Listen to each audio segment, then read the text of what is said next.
விஷயத்துக்கு நாங்க கண்டனம் தெரிவிக்கிறோம் சார். இப்ப பேசணும் பாருங்க, அதுவே போரும் சார். நன்றிங்க சார். அதாவது ஒரு தமிழன் தான் அந்த அழுத்தம். ஆமா, இது என்னைக்குதான் மாறுமோ தெரியல. நான் கேட்ட கேள்வி கரெக்டா ஆச்சு சார். நீ படத்துக்கெல்லாம் அடுத்தவங்க படத்துக்கெல்லாம் நீ விமர்சனம் எழுதி மார்க் போடுறிய, மார்க் போடுறதுக்கு நீ யாரு? நீ முதல்ல என்ன மதிப்பெண் வாங்கன்னு கேட்ட பாத்தீங்களா? ஆமா சார். அதாவது பத்திரிகை துறையில நீங்க இருந்து இவ்வளவு செய்யறீங்க, உங்களையே அவங்க இந்த அளவுக்கு பேசாங்கன்னா அவங்க என்ன நோக்கத்தோட உங்களை நசுக்குறாங்கன்னு தெரியலங்க சார். இங்கத்தான் அஜிஸ், இங்கத்தான் நீ யோசிக்கணும். இவ்வளவெல்லாம் திறமை படைச்சு எவ்வளவு கிண்டல் பண்ணாலும் எவ்வளவு எதிர்ப்பு தெரிவிச்சாலும் எல்லாத்தையும் மீறி எதிர்நீச்சல் அடிக்கிற ராஜேந்தருக்கே இந்த ஆப்புன்னா சாதாரண தமிழனுக்கு என்ன ஆப்பு? அபுதாபியில் இருக்கிற அஜிஸ் எல்லாம் அவ்வளவுதான், ஆப்ப தடவி வச்சிருவானுங்க. கண்டிப்பா சார். மக்களுக்கு வாளின் முனையை விட பேனாவின் முனையே சிறந்ததுன்னு சொன்ன காலம்லாம் போய் இன்னைக்கு பாத்தீங்கன்னா அது கைக்கூலி மாதிரி ஆயிட்டாங்க சார். கைக்கூலி சார், கைக்கூலிகளே இன்னாரே தான் இது பண்ணணும்னு சொல்லிட்டு ஒரு பணம் படைச்சவன் கோடி கணக்கில் பணத்தை கொடுத்து விளம்பரத்தை கொடுத்தா அவன் ஆஹா அவன் தான் இந்திரனுவான், அவன் தான் சந்திரனுவானுங்க. ராஜேந்திரலாம் ஒண்ணுமே இல்ல, ஜீரோன்னுவாங்க. இன்னைக்கு என்னன்னு கேட்டா சார், ராஜேந்திரன் இந்த தேர்தல்ல ஏதாவது திமுகவுக்கு இந்த கடந்த கள்ளக்குறிச்சி நாடாளுமன்ற தேர்தல் கூட திமுக கூட்டம் இருக்க மாட்டேங்கிறாரு. போன தேர்தல்ல சட்டமன்ற தேர்தல டிஆர் கூப்பிட்டு கலைஞர் பேச வச்சாரு. ஏன் ராஜேந்திரோட பேச்ச அன்னைக்கு வைகோ எதுக்குன்னு வைகோ சைக்கோன்னு பேசுற பேச்ச ஏன் சன் டிவில 15-20 நாள் லைவ் டெலிகாஸ்ட் போடணும்? அப்ப ராஜேந்திரோட பேச்சு நான் கேட்கிறேன், கிட்டத்தட்ட ஒரு 600 ஓட்டுல 700 ஓட்டுல திமுக 700 ஓட்டுல ஜெயிச்சிருக்கு. அப்ப அந்த நடுநிலையாளர் வாக்க அத்தனை தொகுதியில மாத்தின திறமை ராஜேந்திருக்கு இல்லன்னு சொல்ல முடியுமா? சொல்லுங்க சார். உண்மைதான் சார். அப்ப என்னன்னு கேட்டா தெரியுது, இத்தனை நடுநிலையாளர்களோட வாக்க விஜயகாந்துக்கு ஓப்பனா நின்னு நீ 7%, அதுல ஜாதி ஓட்டு இருக்கு, கம்யூனல் ஓட்டை நம்பி இருக்கிறாரு. அந்த ஜாதி ஓட்டு இருக்கிற பர்சன்டேஜ் சொல்லி வியாபாரம் பண்ணணும்னு நினைக்கக்கூடிய பத்திரிகை நீ. நான் நடுநிலையாளர் ஓட்ட அத்தனை சதவீதம் பிரிச்சனா இல்லையாங்கிறது ஓட்டு வாங்கினவங்களுக்கு தெரியும். இந்த போன தர திமுக சப்போர்ட் பண்ண இவனை ஒருவேளை அண்ணா திமுகவோடு போய் சேர்ந்து விட்டால் இன்னும் அதற்கான முடிவு எல்லாமே அறிவிக்கல.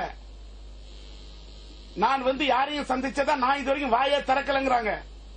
ஆனாலும் குமுத ரிப்போர்ட்டர்ல எழுதின ஒண்ணு இவங்களுக்கு அரிப்பு எடுத்துச்சு. ஆனந்த விடனுக்கு சொரித்துக்கிறாங்க. ஏன்னு கேட்டா ஒருவேளை ராஜேந்தரை திமுகவுக்கு எதிராக பயன்படுத்தி இவனுக்கு சீட்டு கிட்டு கிடைச்சி இவன் ஆளாயிட்டா என்ன பண்றது? அரிப்பு. தூங்காத உன் பார்வையில தான் தேமுதிக தான் பெரிய கட்சி, ராஜேந்திரன் ஒண்ணுமே இல்லையே, லட்சிய திமுக ஒண்ணுமே இல்லையே. ஒண்ணு மட்டும் வச்சுக்க, போன தேர்தல்ல வைகோ சைக்கோன்னு பேசணும், வைகோ காலியா இல்லையா? பிளாட்பார்ம் மட்டும் ராஜேந்தருக்கு கிடைச்சா தாங்க முடியாது. ஆனந்தவிடம் போன்ற பத்திரிகை தூங்க முடியாது. உன் கையில தான் பத்திரிகை இருக்கு நினைச்சிடாத. இறைவன் நினைச்சா நான் என் கையிலும் வரும் பத்திரிக்கை. உனக்கு மட்டும்தான் சப்போர்ட்டா தொலைக்காட்சி இருக்கு நினைக்காத. நாங்க இறைவன் நினைச்சா எங்களுக்கும் ஒரு தொலைக்காட்சி அல்ல. அதான் குர்ஆன்ல சொல்ல, இறைவன் கொடுக்க நினைத்தால் பூமியில் தடுப்பார் எவரும் இல்லை, இறைவன் கொடுக்க மறுப்பதை பூமியில் கொடுப்பார் எவரும் இல்லை. நான் குர்ஆனை நம்புறேன். கண்டிப்பா சார். மக்கள் பலம் உங்களுக்கு முன்னாடி இருக்குங்க சார். தனி மனித மார்க்க போட்டு நம்ம வாழணுங்கிற அவசியமே கிடையாது. யாரு சார்? சார் அப்படி ஆனந்த விடன் ஒண்ணு இல்ல சார், ஒரு ஜெமினி ஸ்டுடியோவை தொலைச்சு தலைமொழி இருக்கிறதுக்கு காரணம் யாரு? ஏன் சார் ரேசு பழக்கம் கொண்ட இவங்களே வாழும்போது, குதிரைக்கு பின்னாடி ஓடிக்கிட்டு இருக்கக்கூடிய இவங்களே வாழும்போது, மனக்குதிரைய இன்னைக்கு கற்பனை குதிரையை தட்டி விட்டா இப்படி பேசக்கூடிய திறமை படைச்ச நான் எதுக்கு சார் இது பண்ணணும்? சார் இவங்க பத்திரிகை பத்தி மக்கள் மனசுல என்ன அபிப்பிராயம் இருக்குன்னு சொல்லுவாங்க சார். அவங்க வெறும் கவர்ச்சி படங்களையும் நடிகைகளோட பேட்டியையும் அல்ல, கவர்ச்சி படம் கூட நடிகைகளோட தொப்புல போட்டே வியாபாரம் பண்ற பத்திரிகை. அந்த காலத்து ஆனந்த விடன் இந்த காலத்து ஆனந்த விடன். நீ குமுதம் பத்திரிகைக்கு போட்டி போகணும்னு நீ கவர்ச்சி பக்கத்தை போடுவ, சினிமாக்காரன் கவர்ச்சியா எடுத்த நீ குறை எழுதுவ. நாட்டுல வேற எதுவுமே நடக்காத மாதிரியும் பஞ்சம் பசி இல்லாத மாதிரியும் வெறும் நடிகைகளை பத்தியும் நடிகர்களை பத்தியும் இத பத்தி தான் சார் போறாங்க. இவங்க ஒரு ஒரே நான் சேலஞ்ச் பண்றேன், நீ சினிமாவில் வரக்கூடிய நடிகைகளுடைய கவர்ச்சி படத்தை போடாம நீ ஒரு பத்திரிகை நடத்து, உனக்கு பூமாலை போடுறதுக்கு நான் வரேன். நீ மட்டும் அத்தனை கவர்ச்சி அப்படி கற்பனை உட்காந்துக்கிட்டு எந்த நடிகை எந்த கதாநாயகி யார காதலிக்கிறான், காதலிக்காட்ட கூட நீ உட்காந்துக்கிட்டு காதலிக்கிறது ஜாயின் பண்றதுக்கு ட்ரை பண்ற. இப்படிப்பட்ட ஒரு அறிஞர் அண்ணா எழுதிய அவங்களும் ஆசிரியர் தான். ஒரு நடிகன்கிற முறையில நம்மளுடைய நண்பர் சூப்பர் ஆக்டர் கமலஹாசன் கூட சொல்றாரு, என் படத்தில் நடிக்கிறது விமர்சனம் பண்ணு, என்னோட பர்சனல் லைஃப்ல 1000 நான் என்னோட ஏற்றங்கள் இறக்கங்கள் இருக்கும், எனக்கு துக்கங்கள் இருக்கும். என் வீட்டுடைய நான் என் பாத்ரூம்ல இருக்கக்கூடிய ஓட்ட வழியா பார்க்காத, என்னோட பர்சனல் லைஃப் எட்டி பார்க்காதன்னு சொல்றாரு. பர்சனல் லைஃப் மட்டுமே கிசு கிசு எழுதுறீங்களே, என்ன நியாயம்? உங்களோட பர்சனல் லைஃப் எல்லாம் என்ன நீ பப்ளிக் லைஃப்ல இல்ல? நீ என்ன உத்தமனா? நீ நேர்மையானவனா? நீ கரைபிடியாத கருத்துக்கு சொந்தக்காரனா? நீ பத்திரிகை தர்மம் தான் பத்திரிகை நடத்துறியா? நீ விளம்பரத்துக்கா என்ன யுக்தி பண்ற? நீ விற்பனைக்கா எவ்வளவு ஏமாத்துற? ரஜினிகாந்த் அரசியலுக்கு வரார், அந்த வேனை ரெடி பண்ணிட்டார், இந்த வேனை ரெடி. எத்தனை கவர் ஸ்டோரி இந்த ஜூனியர் விடல எழுதியிருப்ப, அவர் அரசியலுக்கே வரலையே. அப்ப எத்தனை நாள் நீ ஒரு ஏமாத்து வித்தியை காட்டி இந்த நாட்டு மக்களை ஏமாத்தி இருக்கிற? சார், அதாவது அவங்க வராங்களோ வரலையோ, ஆனா எங்களுக்காக ஒரு உணர்வுகளை வெளிப்படுத்த தமிழன் இருக்கும்போது அந்த தமிழனோட உணர்வை நீங்க இவங்க தான் ஏன் இவங்க மறைக்கிறாங்க? அதெல்லாம் காயப்படுத்தணும் சார். ராஜேந்தர் தமிழன், நீ தமிழன் வரக்கூடாது. ஒரே ஒரு விஷயம் சார், தமிழனுக்கு தமிழன் சப்போர்ட்டா இருக்க மாட்டான் சார். ஆனா தமிழனை ஒழிக்கணும்னா மத்த மொழி பேசக்கூடிய அத்தனை பேரும் ஒண்ணு சேர்ந்துருவான் சார். அவனுக்குள்ள ஒரு ஒத்துமை இருக்கு சார், ஒரு நெட்வொர்க் இருக்கு. ராஜேந்தர் என்ற ஒரு தமிழ் உணர்வோடு இவன் பேசுறான்னா இவனை மாற்று மொழியில் இருக்கிறவன் அத்தனை பேர் ஒரு நெட்வொர்க் பண்ணி எவ்வளவு ஒழிக்க முடியுமோ சார். இதெல்லாம் மீறி இறைவன் என்ன எழுதி வச்சிருக்கானா அதான் சார் நடக்கும் சார். ஒன்னே சொல்றேன் சார், அசீஸ் நல்லா தெரிஞ்சுக்கங்க, அபுதாபி அஜீஸ் ஒன்னே சொல்லுங்க, இவர்கள் நினைக்கக்கூடிய சட்டம் ஜெயிக்காது சார், மனிதன் போடக்கூடிய திட்டம் ஜெயிக்காது சார், இந்த அரசியல் கட்சிகளின் வட்டம் ஜெயிக்காது சார், மாவட்டம் ஜெயிக்காது சார். எல்லாத்துக்கும் மீறி அவங்களோட ஜாதகத்தில் இறைவன் போட்டு வச்ச கட்டம், கைரேகையில இறைவன் கட்டம் போட்டு வச்சுட்டான். அந்த கட்டம் மட்டும்தான் சார் ஜெயிக்கும், அந்த கட்டம் மட்டும்தான் இறைவன் எழுதுனது. இந்த மனிதன் எத்தனை ஆனந்தவுடன் எழுதினாலும் ராஜேந்திரோட தலையெடுத்த இவங்களால மாற்றவே முடியாது. இறைவன் எழுதிருக்கான், என் எழுத்த எனக்கு இறைவன் கொடுத்திருக்கான் நல்ல தலையெழுத்து. அதனாலதான் என்னால இப்படி பேச முடியுது, என்னால் எழுத முடிகிறது நாளெடுத்து, என்னால் பேச முடிகிறது பேச்சு, அந்த பேச்சு ஒவ்வொன்றும் வாள் வீச்சு. அதனால் நான் என்னுடைய காதல் விடாது இவர்களுடைய ஏச்சு பேச்சு. காரணம் நான் தமிழ் எனக்கு மூச்சு என்று சொன்னால் பேசுறேன், அடுத்தவன் எழுதுனதை வச்சு நான் பேசல.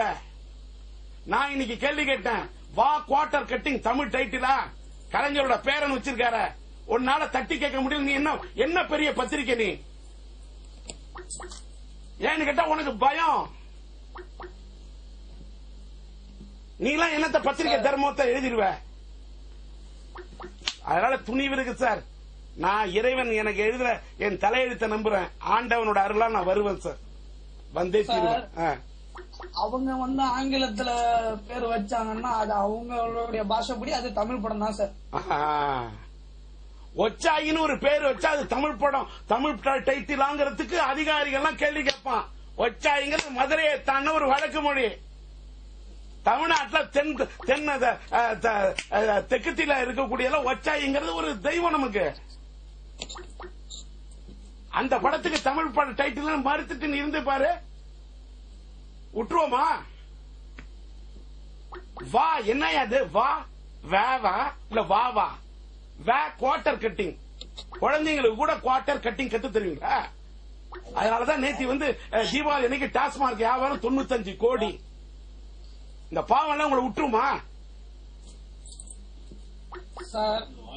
அந்த படம் வா குவார்டர் கட்டிங் இல்ல சார், மக்கள் எடுக்கிற வா குவார்டர் கட்டிங், அதாவது வாந்தி எடுக்கும் போது வர்ற வா சார். இப்படிப்பட்ட இவர்களெல்லாம் இந்த நாட்டை ஆண்டு கொண்டிருக்கிறார்களே என்று மக்கள் எடுக்கிறார்கள் வாந்தி. இவர்கள் விற்பது பிராந்தி, அதில் அடைந்து கொண்டிருக்கிறார்கள் சாந்தி.